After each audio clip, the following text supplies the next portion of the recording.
आज हम एक छोटे से टॉपिक के बारे में बात करेंगे। जो हमारा विषय है कि जब हमारे न्यू कमर्स फर्स्ट जॉब अपनी ढूंढते हैं ओटी टेक्नीशियन या फील्ड में जब वो जॉब ढूंढने के लिए जाते हैं तो उनके मन में एक ये सवाल रहता है कि जो एनेस्थीसिया वाले डॉक्टर्स हैं वो उनसे किस तरह के सवाल जवाब करेंगे। क्योंकि जब मैंने फर्स्ट टाइम पे अपनी जॉब सर्च की थी तो मैं भी बहुत नर्वस था और मुझे भी नहीं पता था कि एनेस्थेटिक्स किन किन सवालों को हमसे पूछते हैं। तो इसके लिए हमें छोटी सी प्रिपरेशन करके रखनी पड़ती है, जिसके लिए बेसिकली कोई ज्यादा नॉलेज की जरूरत नहीं है। बस हमें सामने वाले को समझना है कि वो उनसे किस तरह के सवाल के जवाब चाहता है और हमें उनके क्वेश्चन को जान के ही उनके सवाल के जवाब देने हैं। और बेसिकली कोई भी एनेस्थेटिक आपसे उतना ही पूछता है जितना आप अपने रिज्यूम या बायोडाटा के अंदर उसको इंफॉर्मेशन देते हैं। क्योंकि सबसे पहले वो आपका रिज्यूम या आपका बायोडाटा ही देखता है और उसी को देखने के बाद आपसे वो सवाल जवाब आपसे करता है। वो चाहता है कि जो आपने अपने बायोडाटा में लिखा है उसका आप जवाब दें। तो ऐसे कॉमनली कौन कौन से पॉइंट्स हो सकते हैं जिनको एक एनेस्थेटिक आपसे पूछ सकता है या जिन ऑपरेशन थिएटर के बारे में वो आपसे क्या जानकारी लेना चाहता है। सबसे पहले यदि आप एनेस्थीसिया टेक्नीशियन के लिए जॉब का इंटरव्यू देने गए हुए हैं तो सबसे पहले वो आपसे जानना चाहेगा कि आप मुझे एनेस्थीसिया मशीन के बारे में बताइए ना। कोई भी एनेस्थीसिया टेक्नीशियन जब किसी एनेस्थेटिक डॉक्टर से मिलता है तो आमतौर पर वो उसकी नॉलेज, उसके व्यवहार और उसके वर्क परफॉर्मेंस को समझने की कोशिश करता है। तो इसलिए सबसे पहले जो हमारा मेन काम है वो उसी के बारे में कि अगर आप ट्रेनिंग करके आए हो तो आपने ट्रेनिंग के दौरान जब एनेस्थीसिया मशीन पे काम किया है तो एनेस्थीसिया मशीन क्या होती है।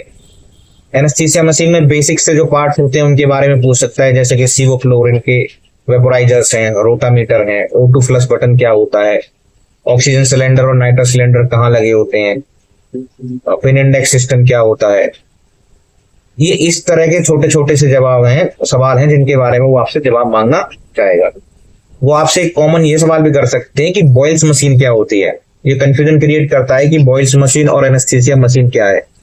ये दोनों एक ही चीज है, बॉयल्स मशीन को ही एनेस्थीसिया मशीन बोला जाता है।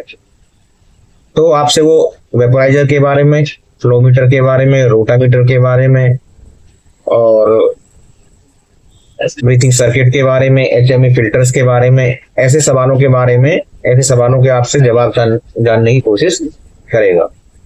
दूसरा क्या है कि एनेस्थीसिया के दौरान मॉनिटरिंग कैसे की जाती है। क्योंकि जब एनेस्थीसिया के दौरान एक एनेस्थेटिक किसी भी पेशेंट को इंटुबेट कर देता है तो हमें उसके वाइटल्स को स्टेबल रखना होता है।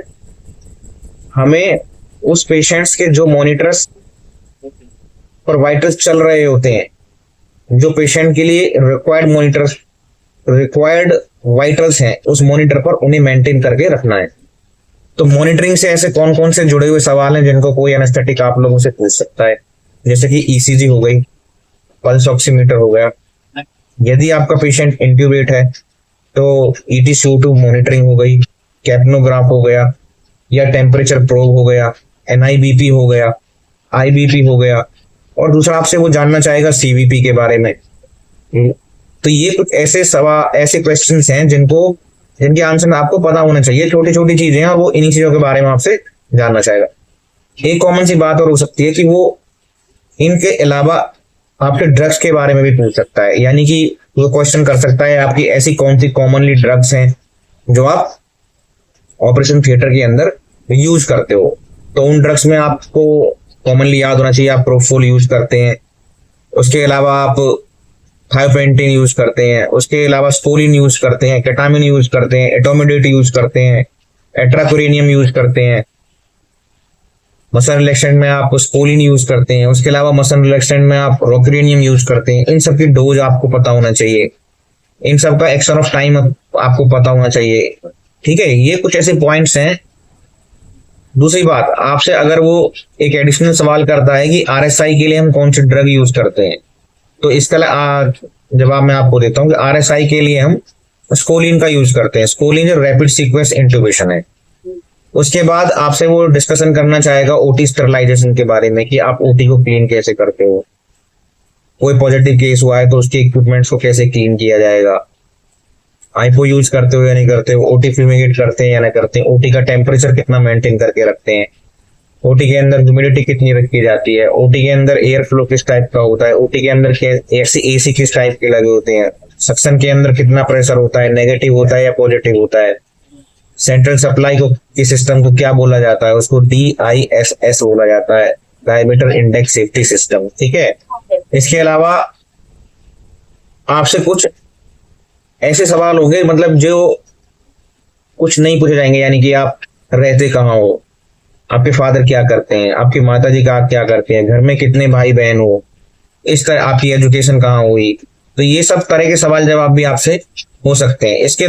इसके बाद एक सवाल जरूर पूछा जाता है कि इमरजेंसी में अगर कोई कंडीशन क्रिएट हो गई है तो उस दौरान आपको क्या करना है। देखिए, एनेस्थीसिया के दौरान इमरजेंसी सिचुएशन कभी भी क्रिएट हो सकती है, इसलिए जब कोई ऐसी सिचुएशन क्रिएट होती है तो सबसे पहले आपको अपने पेशेंस को बना के रखना, कूल रहना है और वर्क परफॉर्मेंस को डबल कर देना है। यानी कि आपका काम करने की क्षमता पर सेकंड मिनट है तो उसको हाफ सेकंड मिनट कर देना चाहिए, क्योंकि उस टाइम आपके सिर्फ एफर्ट्स की ही जरूरत होती है, आपको देरी नहीं करनी होती।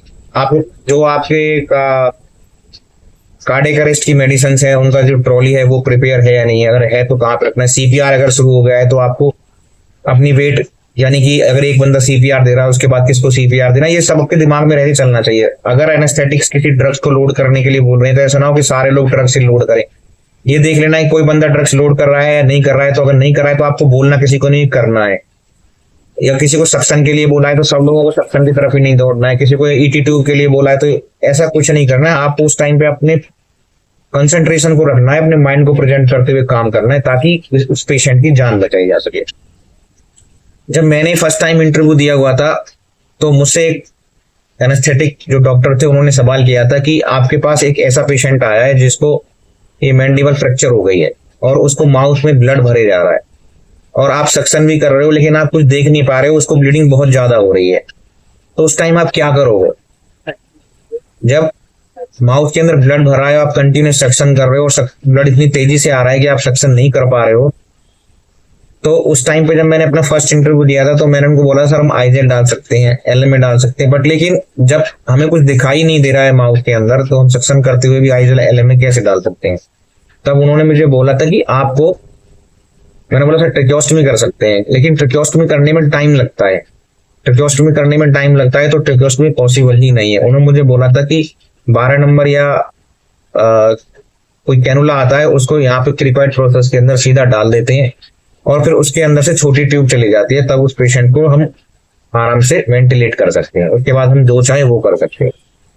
तो जब आप इंटरव्यू देना स्टार्ट करोगे तो आपको धीरे धीरे एनेस्थीसिया के डॉक्टर्स के क्वेश्चन भी समझ में आने लगेंगे और आपकी प्रिपरेशन स्ट्रांग होनी चाहिए।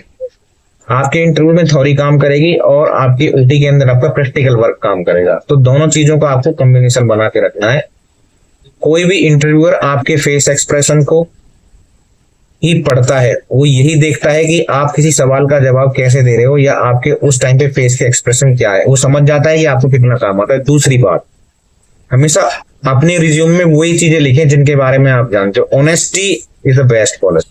मेरा मानना है कि सच बोलो, सच बोलने से हमेशा सब कुछ होता है। जब मैंने गुड़गांव हॉस्पिटल में ज्वाइन किया तो मुझे कुछ नहीं आता था, मैंने सिर्फ एनेस्थीसिया के डॉक्टर को जाके बोला सर मुझे काम सीखना है, मुझे कुछ नहीं आता, तो उन्होंने मेरी इस बात से खुश होकर मुझे रख लिया। तो यही कुछ चीजें ऐसी होती हैं जो आपकी लॉयल्टी को बनाती हैं, जिससे लोग आप पे भरोसा करना सीखते हैं।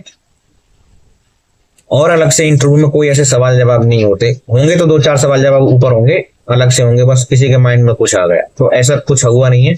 इसलिए अपनी तैयारी प्रॉपर रखें, डोज याद रखें, OT के बारे में पढ़ के रखें, आप इंटरव्यू में फेल हो ही नहीं सकते।